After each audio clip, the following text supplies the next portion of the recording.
هاي، كيفكم؟ شو اخباركم؟ ان شاء الله يا رب تكونوا تمام وبألف خير. عارفين لما بنكون بنحس ان احنا على طول جعانين، حتى مهما اكلنا بنكون لسه جعانين، او لو اكلنا بنحس ان احنا دلوقتي عايزين ناكل حاجه مسكره كده، عايزين سكر، جسمنا محتاج سكر.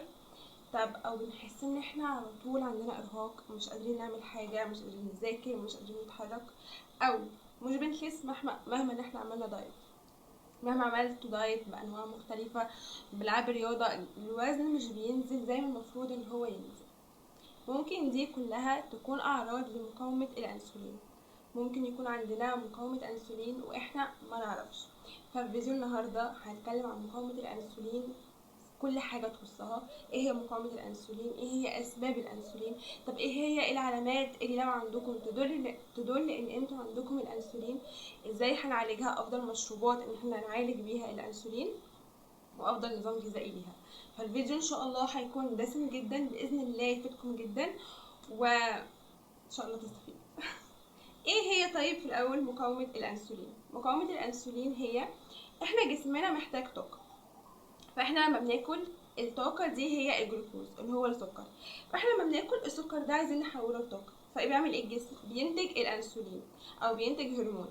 الهرمون ده بيتفرز في الجسم عشان خاطر يخش للخلايا، فالخلايا تكسر السكر تخليه ينتج لنا طاقة.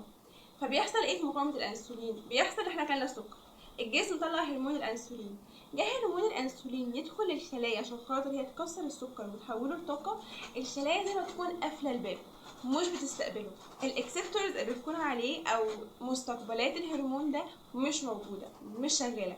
فبيحصل بالتالي ان الانسولين بيعلى جدا في الدم، وبالتالي كمان السكر بيعلى في الدم. فده بينتج لنا مقاومة الانسولين، ولو ما اتعالجتش او ما اتلحقتش ممكن كمان تسبب سكر من النوع التاني. فهو ده باختصار ايه هي مقاومة الانسولين. ان الانسولين موجود في الدم بدرجة عالية جدا جدا. ده الجسم مش عارف يعمل فيه ايه، وفي نفس الوقت الجسم مش عارف ان هو يكسر السكر اللي جوه جسمه. طب ايه هي اسبابها؟ بصوا، الاسباب كتير، بس من اهم الاسباب هي السمنة. يعني لو انت شخص وزنك يعني كبير، او ان انت سمينه وكده، هيكون اكيد عندك مقاومه انسولين. ولو احنا بنات، على طول مرتبطه تكيس المبايض ومقاومه الانسولين. يعني لو في اي حالة عندها مقاومة انسولين اكيد عندها تكيس للموبايل. حاجة تانية ان احنا بناكل سكريات كتيرة وبناكل كربوهيدرات كتير، ان احنا مش بنلعب رياضة خالص او مش بنتحرك اساسا، ان احنا مش بننام كتير، ان احنا على طول متوترين، على طول في حالة توتر، موترين الجسم. في بقى اسباب تانية اللي هي الوراثية. فهي دي الاسباب اللي ممكن يكون بسببها انتي او انت عندكم مقاومة انسولين. طيب، ايه هي بقى العلامات اللي انا لو شفتها في جسمي اعرف ان انا عندي مقاومة انسولين؟ قبل ما اقولها لازم اقول لكم حاجة مهمة. مش لو لقينا علامة او اتنين يبقى انا كده عندي مقاومة انسولين، لا، يكون عندنا معظم العلامات دي بس ناقصة علامة او اتنين. فاهمين؟ طيب، اول علامة يكون في اسمرار هنا ناحية الرقبة او تحت منطقة الابط، يكون هو الاندر ارم، ان هو يكون هنا في اسمرار مهما حاولنا ان احنا نعالجه مش بيروح. مهما حطينا كريمات تفتيح، مهما حاولنا وصفات، كل الحاجات دي مش بيروح الاسمرار ده. تعب وارهاق طول الوقت، على طول ما عندناش طاقة، قلنا مفرطة، وكمان بالذات من ناحية البطن. مهما حاولنا ان احنا نعمل دايت ابدا ابدا الوزن مش بينزل، وان احنا على طول بنكون حاسين ان احنا عايزين سكر. على طول بنحس مهما اكلنا ان احنا عايزين سكر، وعلى طول حاسين بالجوع، بالذات لو بعد ما اكلنا ب10 دقايق. يعني بعد مثلا ما تخلصي وجبتك ب10 دقايق تحسي ان انا لسه جعانه، انا عايزه اكل تاني. دي علامات لو اجتمعت كلها يبقى انتي او انت عندكم مقاومه انسولين. طيب، ايه هي بقى احسن مشروبات لمقاومة الانسولين؟ بصوا، مقاومة الانسولين علاجها مش لازم يكون بالدواء.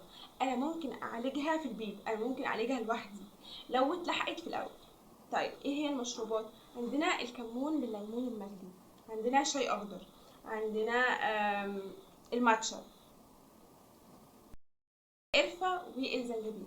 دي كلها حاجات بتقلل من التوتر، بتقلل من الالتهابات مثلا اللي في المعدة، وبتسهل على الهضم، وبتخلي الجسم يكون في حالة كده كويسة وبيفرز هرمونات. اوكي. دي كده المشروبات. طب ايه هو بقى افضل نظام غذائي ليكم في مقاومة الانسولين، بالذات لو احنا كمان عايزين نخس؟ اللو كارب. انسولين يعني سكر، سكر يعني كربوهيدرات، يبقى احنا هنعمل ايه؟ هنقطع كارب. ليه؟ احنا اولا عايزين الجسم يقلل افراز الانسولين، لان احنا عندنا مقاومة انسولين. فتاني انسولين يعني سكر، سكر يعني كربوهيدرات، هي موجودة كده ببعضها. يبقى احنا هنقلل جامد جدا ايه الكربوهيدرات. مش هناكل كربوهيدرات بشكل مباشر، بمعنى الكربوهيدرات اللي بشكل مباشر اللي بتسبب ان السكر يكون عالي في الجسم، او ان احنا نفرز انسولين كتير عشان خاطر نكسره، هي عيش ابيض، سكر ابيض، مكرونه، رز، كل الحاجات دي هي عباره عن كربوهيدرات، مفيهاش اي حاجه اكتر من الكربوهيدرات.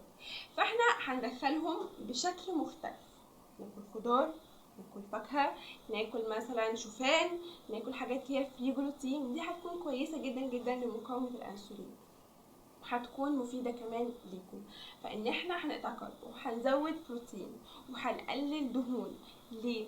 لان الشخص لو عنده سمنة هو عنده مقاومة انسولين، هنقلل الدهون الغير صحية او الدهون أو اللي هي مهدرجة، في الزيوت المهدرجة هنقللها قد ما نقدر. عارفة ان الحاجة غالية، بس عشان ما ندخلش في دوامة احنا مش قدها.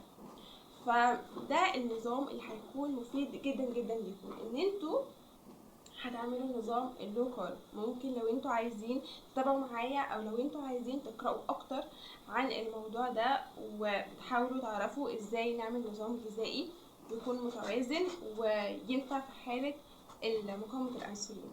طيب احنا كده قلنا الاسباب، العلامات، وقلنا كمان المشروبات، وقلنا النظام الغذائي.